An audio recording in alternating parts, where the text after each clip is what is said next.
Hello and welcome to the Room on Fire YouTube channel. I'm Anders, and I promised all of you a while ago that I would try and go through the different maps that you guys were interested in and give you my perspective on some neat and cool and funny tricks that might be used. So I'll try and do that, and I'll try and be as brief as possible while still giving some preliminary explanation of what's going on here.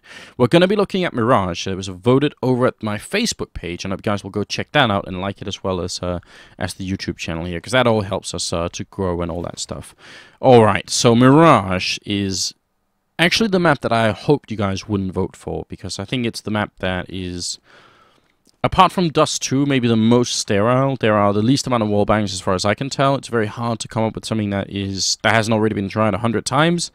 Not necessarily claiming that I have, but it could be fun if some of this stuff gets tested out. So part of the point of this video is me presenting some stuff that I've discovered, and you guys tell me if you think it's useful, if you think it's stupid, if you think it could be fun to try. I'd love, obviously, for someone in a competitive team to test it out. That would be the ultimate goal here. I do talk to the pro teams about all of this stuff as well, but it's very difficult. And before we get into anything else, I'd like to just sort of come up with a disclaimer here, which is that all of these videos that I'll be doing here is what's under sort of one common name referred to as Theoretical Counter-Strike. Now, Theoretical Counter-Strike is great. It's a lot of fun. You guys probably do it yourself, right? You talk to your friends and say, what if somebody just, did this? What if they did this? Why don't they run this strategy instead? It's so much fun theory crafting about all this stuff, and I've heard the pro teams do it as well at all the lands, right? But then you go into the game and you try it, and it's completely different. So a phrase to keep in mind is that Theoretical Counter-Strike is almost always wrong. Now, that doesn't mean it's worthless, but you have to be really careful if you think that something that looks or sounds good is immediately going to be put into a competitive match. The first thing I want to show you guys is actually something that does translate directly into competitive play, I hope, or at least it touches on a problem with competitive Mirage. I'll try and throw the smoke as best as I can. It's been a while since I really tried to throw it, so I hope you guys will bear with me if I fail it. But it's a smoke for connector, and you guys can sort of tell that I'm lined up sort of right underneath the fence up here, or the railing, and on this wooden beam a little bit lower. So the whole point is run, throw, jump, and it hopefully should land. It was good. Fingers crossed, right? So this is it. It lands in the connector on the CT side. So this solves one issue from a terrorist point of view. It denies a lot of information, and if anyone wants to go through and get the information, they have to commit to it, and you could be waiting on the other side with Glocks. There's a lot of risk involved in running through this smoke. A lot of teams will do it anyway, just because getting the information is that important. But it solves one issue anyway, and I love to see people try and use it. It takes a little bit of getting used to, and you can screw it up in a number of different ways.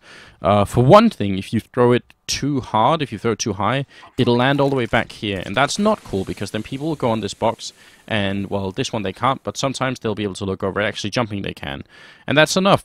All they need to do is to see where you're going, right? If you see 3 terrorists rushing by here, you'll know a B rush is coming. You can call it out to your teammate that's over here, and the game is up. So, and that actually touches on the essence of the problem with smoking mid-connector on Mirage. It is so hard to do. The thing that everyone would like to do is throw a smoke that lands on the 4th or 5th step, depending on where you are, and depending on what your taste is like. But you need it to be one that doesn't turn into a one-way smoke for the CT side. It has to be only working for you. So I tried to come up with that, and I can only do it from over here. Oh, sorry. I line myself up against the window, and I try and look into the wall, into the ground where this dot is right here.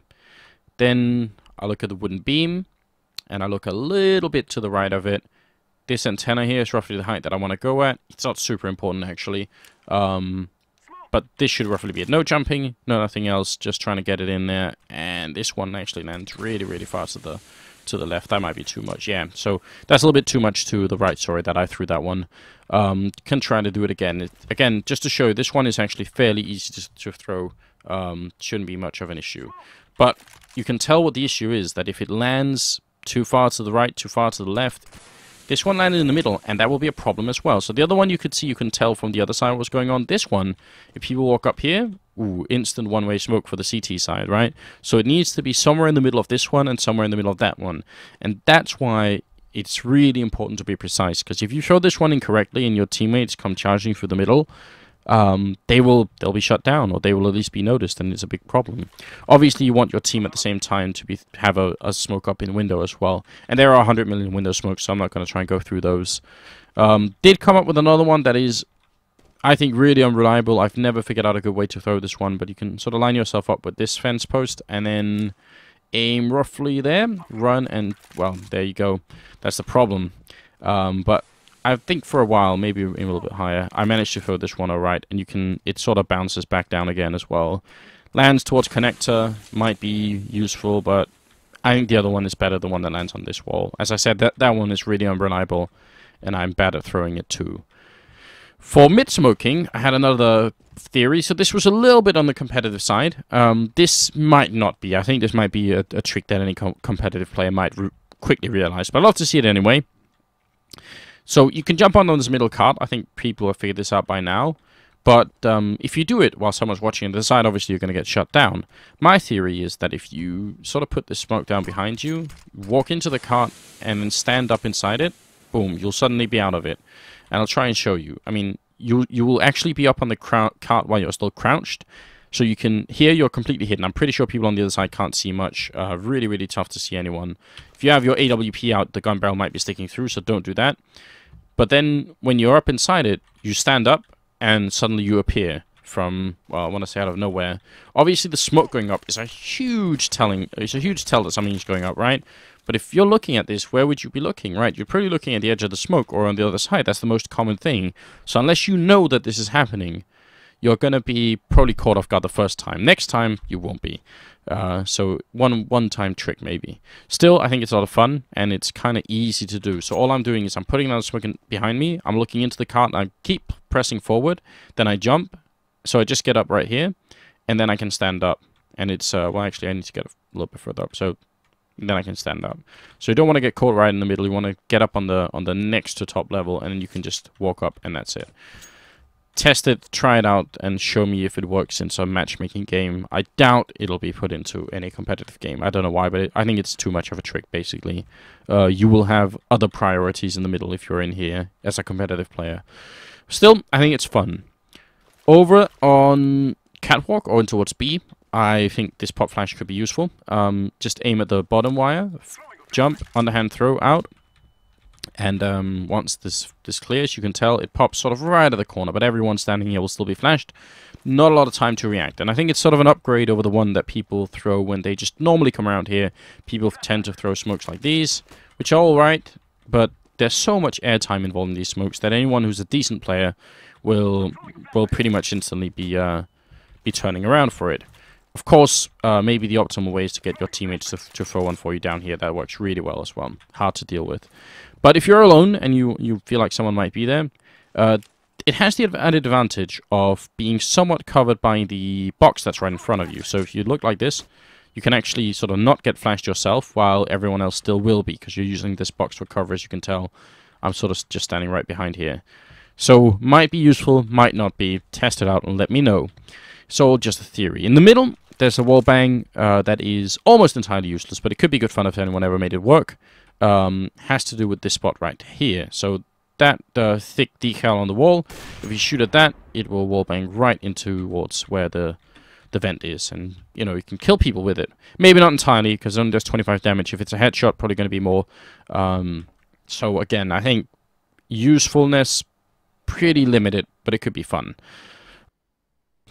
Now, that's going to sort of turn us over towards the B-bomb side, where I've got some other stuff that I want to talk about. So first of all, it's a very common thing for people to be standing right here and defending, and it's a good reason for it. It's because when people come up, they are going to get headshot really easily, and you could be hard to spot.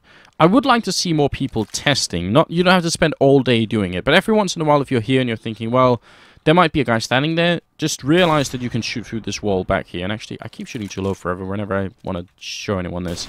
You can shoot through this wall, and it'll be roughly headshot height, right? Test it out. If you wanna be really cheeky about it, stand on the couch back here. You get a slightly better angle, and it works quite well. So again, just this spot is still a really good spot, but it's not quite as safe as people make it out to be if there's an AWP on the other side. So I would try and test it every once in a while, especially in matchmaking. Competitive play, I don't know. Again, it's one of those things where why would you have your AWP just running around over here shooting at the walls? But yeah, it could be fun anyway. I do want to say that I think more people... I'm going to probably make a whole video about this at one point, but I need to start seeing more people Molotoving that corner right here. Just now in Dallas for ESCA LAN, we saw a whole number of rounds won by just one person standing back here. And it's such an easy spot to Molotov that I really want more people checking it, just like they do on Inferno with the archway corner. More Molotov checking on that corner. That was just me getting caught up there, by the way.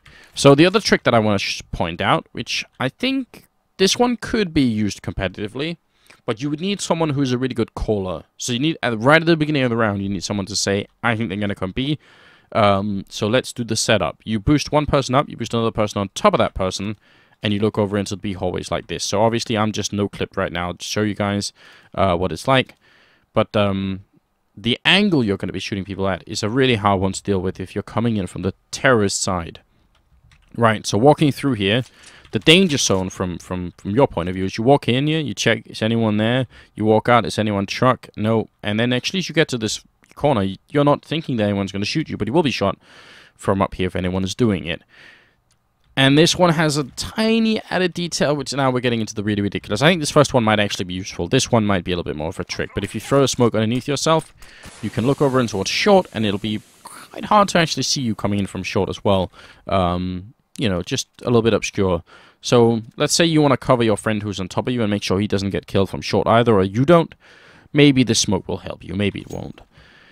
So that's almost it for the B bomb side, but if you guys remember, the last video I did about competitive bomb plants was a bit of an attack on the idea of planting default. So my criticism was that I think sometimes other plants are better than default plants. And actually Mirage is one of those maps where planting anything but default is really difficult. Because if you plant here, you need short control, otherwise you're actually giving up a lot.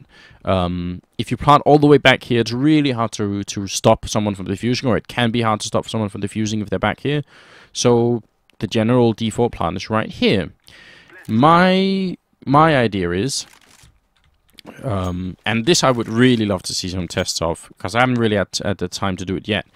Let's say that kitchen is smoked off entirely, right? So you're coming in from window room with your AWP. It has to be an AWP or an auto sniper, even better an auto sniper, but who really buys those? You come through and you see it's smoked, but you realize they're putting the bomb down. I've got to do something. So you jump back up here, and then you look at this wall, and I'll show you the wall beforehand. So this wall right here, the 4 with the frame around it, and this one up here. Those are the 2 spots that we need to worry about. So you jump all the way back up here, you scope up, and you see that the frame of the number 4 is just going to get eclipsed a tiny bit here. So by the wall in front, right? So the one black bar at the side is going to disappear.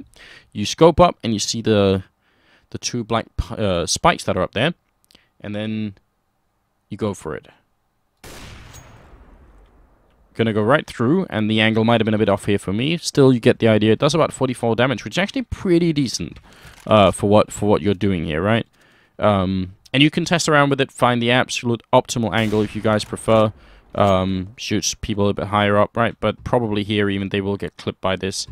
The only thing is, if you shoot too far to the right, you can tell it's gonna hit into this huge stone wall, and it won't do anything at all. It won't even go through. So test that out if you like. I think it's a good fun trick. It might also be viable for people in the future if the smoke is up and it's annoying to try and boost a teammate up here. You can't really get up here yourself. At least I can't. I suck at doing it. Maybe you could jump from here. I've tried, but I can't make it work. But up here you can actually look through quite a bit. Don't know if you guys can tell, but there is at least an option. If you're waiting anyway for the smoke to disappear, you might as well spend the time actually looking over. It depends a lot on where that smoke is, how perfectly they've landed it. If they landed, you know, a little bit further back, you might get a little bit more room to look over, right? Or you might not. Either way, test it out. Let me know what you think. Where am I going? Right, so I think that roughly covers the B side of the map. I don't think I've got anything else that's interesting to show you guys over here. In the middle, I did have another trick that I really, really wanted to point out. And actually, I should have probably shown you this in connection with the smokes in the middle, because it kind of ties into that a little bit. Let's pretend for a moment that that smoke lands really well, and that the smoke in window, yes, lands really well as well. So you got both these places smoked off. It's not 100%, but it's likely that if you smoke off these two places, a CT call will go out that, well, they smoked off connector and window. The guy's short what's going on in the middle, right? What's happening. So he will check Delpan, and he will just, you know, maybe try and take a few jumps. If he's feeling really risky, he will try and move out and see what's happening. To get the information, see what's happening, and support his teammates like that. So you put up those two smokes, and actually, at this point in time, you want this guy to come out, because your mission here, and I'll just put on gravity to help myself, you can do this very easily with the teammate to boost up, and sit on this corner. So put gravity back on. There we go. So people sitting here will have a pretty good shot of anyone coming out. Yes, this bar is in the way. If you can do it on the other side as well, you can. You just need people to walk out further. I still think you have a big advantage to anyone coming out, and your shots are dead on accurate here, even though you are obviously standing on a ledge. Now, I feel a bit bad for pointing this out, because I'm sure the minute anyone sees this is going to get patched out of the next version of Mirage. And maybe it should be patched out. Maybe this is too ridiculous. In fact, it probably is, right, because you're standing on sort of thin air. On the other side, it looks a bit more normal, but then obviously people need a wider angle to see you. Still a huge surprise. I mean, once you know it's happening, it won't be a surprise any longer, but for a while it'll be interesting at least. So, yeah, try that before it gets patched out, guys. Let me know what it's like, and I'll be curious to see. Over at the A-bomb site, it's a little bit more harder. I think all the smokes you guys already know from the bomb side. I don't want to go through all those because you've already seen them 100 times before. There is a flashbang I want to show you that I thought could be fun, and it's this one. So you crouch and you sort of, you know, hit the ladder that's up here, and it bounces into the site. And it actually bounces far enough in that people back here will get flashed. It probably won't flash people who are playing right down here because they're going to get covered by the box. So it's not perfect, but it's all right. The other one you can throw is roughly the same position, but if you throw a little bit to the right, and not that much, see, this is the problem, right? I need to test things better. That one, it pops up there, and as you can tell, I don't really get flashed for doing it, so I can actually run out while this is happening, and believe me, anyone who's playing almost anywhere inside is going to get flashed, all the way back here as well. And it might be a little bit hard to deal with, because you can't really see it. It doesn't bounce up into, it just kind of bounces up against the wall. It lands right up here, as you can tell. So that is a really weird flashbang. Part of the problem is, though, how are you going to throw it? Because very, very often, someone will have a smoke up here. Common smoke for people to throw. If they throw it this far up, you have a chance. If they throw it further back and lands here, I don't really have an answer. But if they throw it here, you can push yourself into this corner. You look at this wall, and there are these 3 engravings, whatever it is, carved into the wall. 3 lines, and there's a white dot here as well. So it's a little bit hard even for me to reach, especially because my monitor is actually pretty far away, so I gotta sort of go and recheck it. But if you do that, you check it, and the smoke is up, you just walk backwards without changing your aim, and click, and that's it. And then if you just turn a little bit to the right, that's, well, that isn't it, obviously. But you get the idea, right? If you aim at the white dot instead, which is, let me see, this one, you should be good to go for the other flashbang. Yep, so that one. So you can actually throw both flashbangs from that position, and it should be all right. Ah, right. I think that covers it. A funny way to exit the B hallways. Obviously, you want to run through the smoke at that point. You don't want to wait on the other side for the smoke to clear. You just throw one or throw both of the flashbangs, and you just exit straight away. I think. So another really common thing for this map, as you guys already know, is playing retake on the B-bomb side, right? Oh, A-bomb side, sorry. Because the only way to really stop people from retaking A, if you're a terrorist, is to plant the bomb here, or try and plant the bomb here. These are really open positions that you can cover from a lot of places. But once you plant inside the bomb site, it's really tough, because if you have people up in apartments, they have to step out so far to stop someone defusing. If they're back down on ramp, it's even worse because the boxes are covering and you have to run in and try and stop it. We've seen this in competitive matches 100 times before, how difficult it could actually be to stop someone from defusing the bomb on this A-bomb site. So planning out here is definitely the best, but it also is a huge requirement. You need a lot of smokes, and I assume at some point very soon, a lot of CT teams will actually just start to Molotov as a standard. Molotov, maybe just the spot right here in the middle, because that will cover both, actually. If they use a smoke to get the bomb down, obviously your Molotov won't do anything, in which case I expect a lot of CT teams to start grenading that spot instead. Just double grenade or anything, because that's almost the only thing you have to do on this bomb site is stop people from putting those two bombs down, and you'll be good to go. Now, I have a theory that if you do a boost on this, this is again very situational, but let's say you wanted to play retake. You say, well, we're not going to commit anyone to playing Shadows, to playing Get Right, to playing anywhere else. We will just fall back and play CT spawn. And if you throw up your smokes like we know you will, so that we can't see, and jumping up on this box could be, you know, a bit of a risk, but if you do it, maybe it'll work off. But why not jump over here and then have a teammate boosted up on this? So if you're boosted up on this, you can actually look quite far up, and I'll try and show you. Oh, there we go. You'd actually look quite far into the bomb site here. And especially because I'm not standing on anyone, but if you were standing on the teammate, you could probably stand as far out as this and still be cool. So now you've got a really good view, and you're looking over a box where people probably wouldn't normally expect, especially if the smoke is up. They wouldn't be looking just here. It's an idea. I'd like to see someone test it, see if they can make it work. If you're feeling really cheeky, I think there's even a possibility that you can look through, if you're standing at the right angle, you can actually look through the top of this box and even shoot through it. Although this, I have to admit, is probably a bit of a fantasy, but it could be fun. So I want to see more people use this box and not just this side. That's what I'm saying. I think this side has been neglected for a while. People need to check it out for a moment. I think that's it. I think I've exhausted my stuff, my fun times on Mirage here. I hope you guys did enjoy it. I'm sorry if my voice is a bit weird. I've been having a cold for the longest time, and I can't seem to get rid of it. But yeah, that's it. I hope you guys enjoyed it. Give me some feedback, and do follow me on Twitter and on Facebook and on everywhere else. The links will be below the video at some point. Send me feedback, send me your videos. If you guys make any of this work in a game, I'd love to see it. So definitely come show me, and yeah, and I'll do more in the future. I'll try and take a look at the other maps. Dust 2 probably going to be last on the list, but I'll try and do it. And have a good day, and thanks for joining me.